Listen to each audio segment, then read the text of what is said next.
Service के अध्यक्ष office कि हमारे जो भी साथी हमारे साथ जुड़े हुए हैं वो कहीं ना कहीं कर्मचारी हितों की लड़ाई के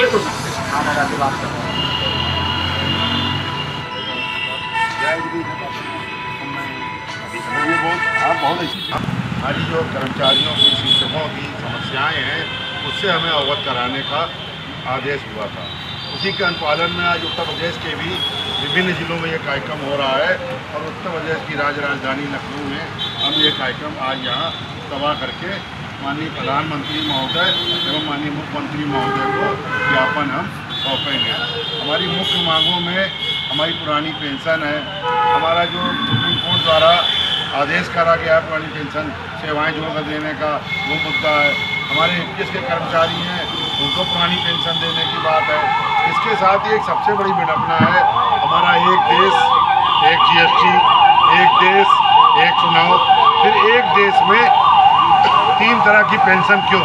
जो हमारे सांसद विधायक हैं वो पुरानी पेंशन लेंगे, 2005 के बाद का कर्मचारी जो है वो न्यू पेंशन लेगा।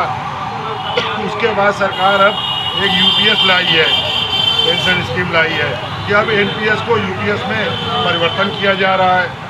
तो पहले ओल्ड पेंशन थी, फिर एनपीएस, फिर यूपीएस, और ये तीनों पेंशन में जो सांसद विधायक हैं वो ओल्ड पेंशन के अलावा एनपीएस और यूपीएस में क्यों नहीं आ रहे हैं, वो क्यों इसका हिस्सा नहीं बन रहे हैं, ये एक सबसे बड़ा सवाल है।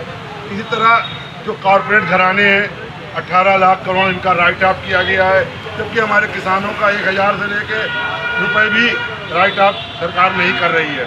किसान आत्महत्या कर रहे हैं। कहीं ऐसा ना हो कि भविष्य में मेरी आने वाली पीढ़ी ये कहे कि खाना जो है वो स्विगी और जोमेटो से आता है। एक समय की बात है कि माननीय प्रधानमंत्री जी ने, जो मोदी जी हैं हमारे, उन्होंने कहा कि जो हमारे देश में गिग वर्कर्स जॉब कर रहे हैं ये गौरवमय समय है, हम इसमें हर्ष महसूस कर रहे हैं। मगर बड़े शर्म के साथ आज हम ये राज्य कर्मचारी महासंघ के बैनर तले कह रहे हैं जो हमारा गिग वर्कर्स है वो सुबेरे 8 बजे से लेके रात के 12 बजे तक मोटरसाइकिल की रेस लगा रहा है और फ्लैटों में 4वीं, 5वीं, 8वीं मंजिल पर जाकर पिज्जा और जोमेटो और स्विगी से, अमेजॉन, फ्लिपकार्ट से सर्व कर रहा है।